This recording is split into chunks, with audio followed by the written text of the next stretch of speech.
செய்தியையும் பார்க்கணும். ஒரு அரை மணி நேரம் ஏதாவது ஒரு செய்தி ஒரு அரை மணி நேரம் டிவியில பார்க்க சொல்லலாம். அதே மாதிரி உங்க வீட்டுல நியூஸ் பேப்பர் வாங்குறீங்க அப்படின்னா ஒரு அரை மணி நேரம் அந்த குழந்தைகளை அந்த நியூஸ் பேப்பரை படிக்க சொல்லலாம்.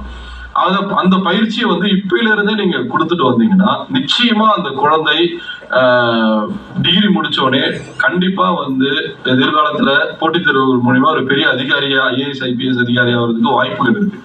ஏன் இதை நான் உறுதியா சொல்றேன்னா, நான் படித்ததே அரசு பள்ளியில தான் படிச்சேன். நான் சின்ன வயசுல இருந்து எங்க அம்மா என்ன பண்ணுவாங்கன்னா, எனக்கு டிஃபன் காலையில கொடுக்குறப்ப காலையில அந்த ஒரு டிவி சேனல்ல நியூஸோட சேர்த்துதான் எங்களுக்கு டிஃபன் கொடுப்பாங்க. அதே மாதிரி மதியம் 1 மணிக்கு நியூஸ் சேனல் அந்த நியூஸ் போடுறப்பதான் எங்களுக்கு சாப்பாடு வரும்.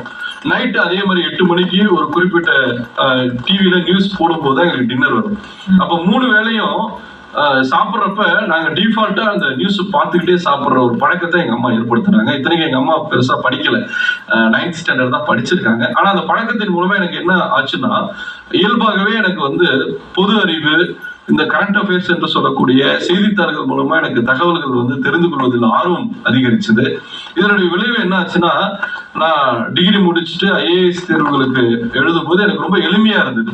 கட்டுரை பகுதியா இருக்கட்டும், மற்ற 3 வகையான முதல்நிலை தேர்வு, முதன்மை தேர்வு, இன்டர்வியூ இது எல்லாத்துலயுமே பாத்தீங்கன்னா நான் சின்ன வயதுல இருந்து அந்த செய்தித்தாள்களும் செய்தியும் பார்த்து வளர்ந்துறதுனால எனக்கு ஈஸியா அந்த தேர்வுகளை எதிர்கொள்வதற்கான தைரியமும் தன்னம்பிக்கை அதிகரிச்சு. சரிங்க, அற்புதமான பல விஷயங்கள் சொல்லிட்டு இருக்கீங்க. காலை வேளையில நம்ம ஒரு பிரேக்ஃபாஸ்ட் சாப்பிடும்போது அதே சமயத்துல உங்களுடைய அற்புதமான இந்த ஊட்டச்சத்து செய்திகள் கூட சேர்த்து நாம உண்ணுகிற மாதிரியான ஒரு ஃபீலிங் கிடைக்குது. இன்னைக்கு குடிமை பணிகள்ல, அரசாங்க பணிகள்ல இந்த தேர்வுகளை எப்படி எல்லாம் எதிர்கொள்ளலாம், அதுக்கான தகுதிகள் என்ன, தொடர்ந்து தெரிஞ்சுக்கலாம் நேயர்களே. வசந்த அடிப்பில் ஒரு சின்ன இடைவெளி.